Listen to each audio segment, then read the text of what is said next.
Bueno, buenas tardes, ¿qué tal? En este cuarto ya encuentro, vamos a seguir conversando sobre estas cuestiones que nos preocupaban desde los videos anteriores. Especialmente en el último encuentro habíamos formulado el interrogante sobre por qué la concepción del poder como dominación se ha naturalizado y se ha transformado en hegemónica en las ciencias sociales, en la filosofía política, y vinculábamos la respuesta a dos procesos que se dan en la modernidad. En primer lugar, la dominación se naturaliza porque es coherente, es funcional con la forma moderna de relación entre sociedad y naturaleza. ¿Qué queremos decir con esto? Queremos decir que es conocido por ustedes, para seguir repasando un poquito de conceptos que nos sirven de introducción a la sociología, la idea también de Max Weber de la tipología de la acción social. Dentro de esa tipología de la acción social, Max Weber destacaba como la forma de acción social más racional, la acción social con arreglo a fines, que tiene una racionalidad instrumental, es decir, la capacidad de organizar los medios de forma eficiente para obtener determinados fines. Max Weber decía que las instituciones por antonomasia emblemáticas de la modernidad que expresaban esta racionalidad instrumental eran la empresa y el Estado moderno. La empresa organiza los medios económicos con el fin de obtener la máxima rentabilidad, la máxima eficacia en la obtención de renta. Y el Estado moderno es una institución también racional, con arreglo a fines, que organiza los medios administrativos. Todo esto lo ponía Max Weber en el contexto de un proceso histórico donde empresa y Estado moderno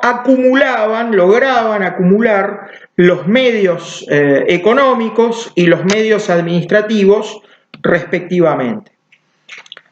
Ahora bien, eso también hay que ponerlo en un contexto de reformulación en la modernidad de la relación entre cultura y naturaleza, donde la revolución científica, el cambio epistemológico, el cambio en el método científico, que son todas cosas por supuesto positivas. Yo no soy un oscurantista, no somos en la cátedra oscurantista, sin embargo lo que hace es marcar una relación de distancia muy fuerte entre cultura y naturaleza. Y la naturaleza, de ser un misterio de la creación, pasa a ser un conjunto de una sustancia extensa, como decía Descartes, que puede ser descompuesta, clasificada, dividida, utilizada y desechada en lo que no es útil, medida y puesta en valor. Entonces la relación entre cultura y naturaleza cambia, ya no hay un continuo de comprensión cultural de lo que es natural, sino que la cultura se define por oposición a lo que es la naturaleza. Y eso permite que los objetos naturales sean instrumentados para lograr fines de poder y de utilidad económica. Y esa racionalidad instrumental, como lo muestra después el estudio crítico, por ejemplo, la dialéctica de la Ilustración de los filósofos de la Escuela de Frankfurt, Max Horkheimer y Theodor Adorno, en Dialéctica de la Ilustración, o lo muestra la crítica ecológica contemporánea, lo que hace es, de alguna forma, colonizar la naturaleza y producir una no consideración, una no prevención, una no conciencia de cuáles pueden ser los efectos de esa intervención humana sobre los ciclos, los equilibrios naturales y sobre todo en la producción de materia y energía degradada, es decir, de toxicidad, polución, contaminación, en niveles que nuestro planeta finito está cada vez más dificultado de absorber, ¿no? Una búsqueda infinita, sin límites, de la utilización de los recursos naturales en un planeta que es finito, que es un conjunto de materiales, de energía, de ciclos que tienen límites, ¿no? Lo ilimitado frente a lo limitado, bueno, eso es consecuencia de ese desfase que se produce entre cultura y naturaleza. De, como dice el gran epistemólogo contemporáneo francés Edgar Morin, una ciencia sin conciencia que se expresa en lo ecológico, entre otras cuestiones. Ahora bien, claro, esa racionalidad también es aplicada a las relaciones entre personas y entre grupos sociales. Muchas veces con el fin de obtener efectos buscados, fines deseados en términos de poder o en términos de rentabilidad económica, se instrumentaliza, se insectifica a las personas y a los grupos sociales. Y eso, bueno, ha sido todos los maestros de la sospecha, de la crítica, del pensamiento filosófico occidental, especialmente en la línea de Carlos Marx, de la Escuela de Frankfurt, han puesto de relieve esta situación, ¿no?, del predominio de la racionalidad instrumental sobre otras formas de racionalidad y el poner a los grupos o a los seres humanos como medios para conseguir fines en términos de efectos de poder. Entonces, eso explica de alguna forma también la naturalización de la concepción que asimila, que identifica el poder con la dominación, esta simetría entre un sujeto activo que tiene la capacidad de instrumentar estratégicamente los medios administrativos y económicos, incluyendo las formas de vida de los grupos dominados, frente a sujetos pasivos que más vale prestan una quiesencia pasiva, débil, a esas formas de dominación. Y el otro proceso fundamental que está relacionado con este es el de la colonialidad del poder. ¿Cómo se generaliza una matriz de colonialidad del poder? ¿Qué significa una matriz de colonialidad del poder? Bueno, surge a partir de la experiencia del colonialismo. Ustedes saben que desde 1492, con el encuentro con el continente desconocido que hoy llamamos América, su posterior invasión, conquista y colonización, hasta los años 70 del siglo pasado, del siglo XX, la mayor parte de la humanidad vivió no en regímenes de autonomía política, sino de colonialismo. Entonces, más allá de que exista colonialismo formal o no, sí existe una matriz consolidada de colonialidad del poder que tiene que ver con la idea de la supremacía racial y la misión civilizatoria de los grupos sociales vinculados a un color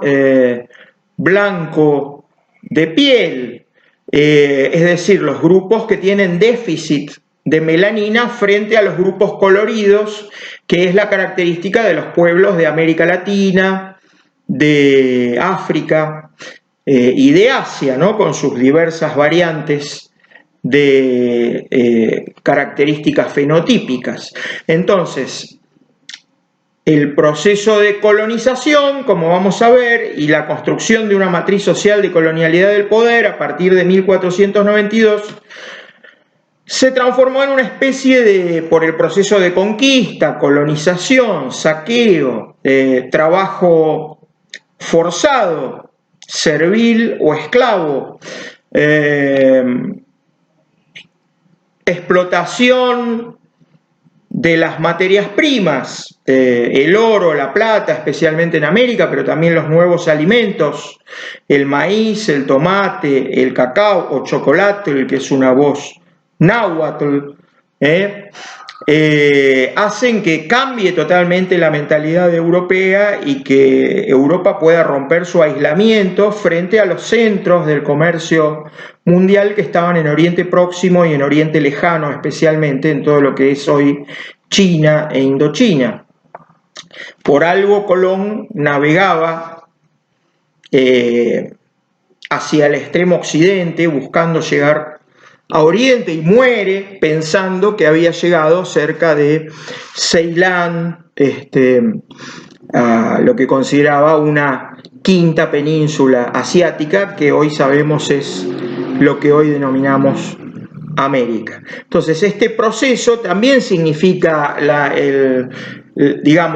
instalación de la naturalización de una forma de dominación con un sujeto activo, colonizador, que busca instrumentar todos los medios para lograr fines de enriquecimiento económico, de dominación política y cultural sobre sujetos pasivos que son los sujetos colonizados. Todo esto lo vamos a ver más en detalle cuando hablemos de la colonialidad del poder, del primer debate filosófico de la modernidad, que justamente tuvo que ver con la naturaleza de los nativos americanos, con el trato que había que darles, su naturaleza humana, subhumana, el retaseo de humanidad, y también, por lo tanto, con los títulos de legitimidad de la invasión, conquista y colonización de lo que hoy llamamos América. Pero fíjense que allí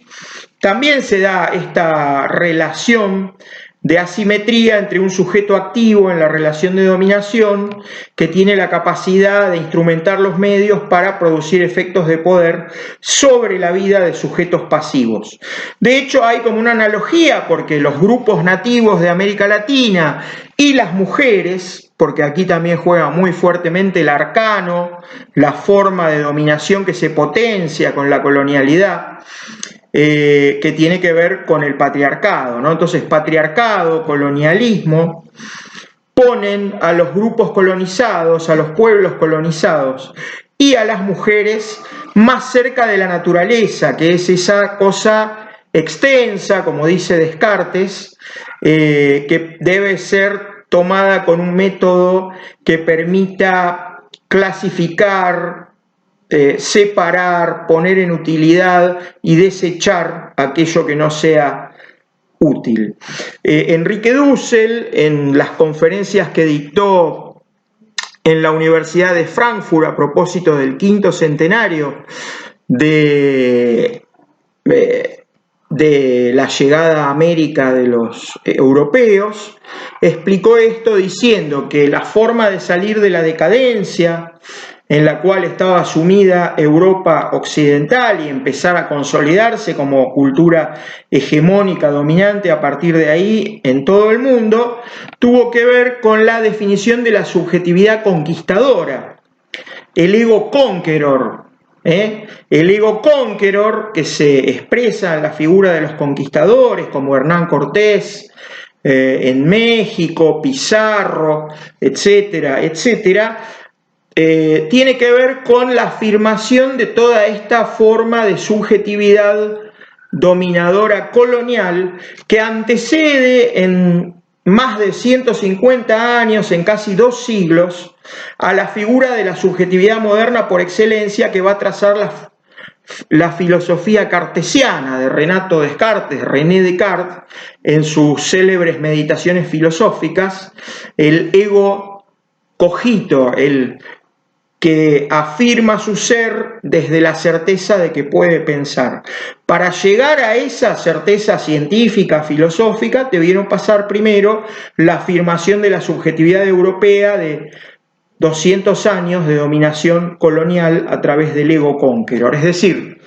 para tener un sujeto que desde un punto cero puede medir y no ser medido, clasificar y no ser clasificado, dividir y no ser dividido, y justificar esa simetría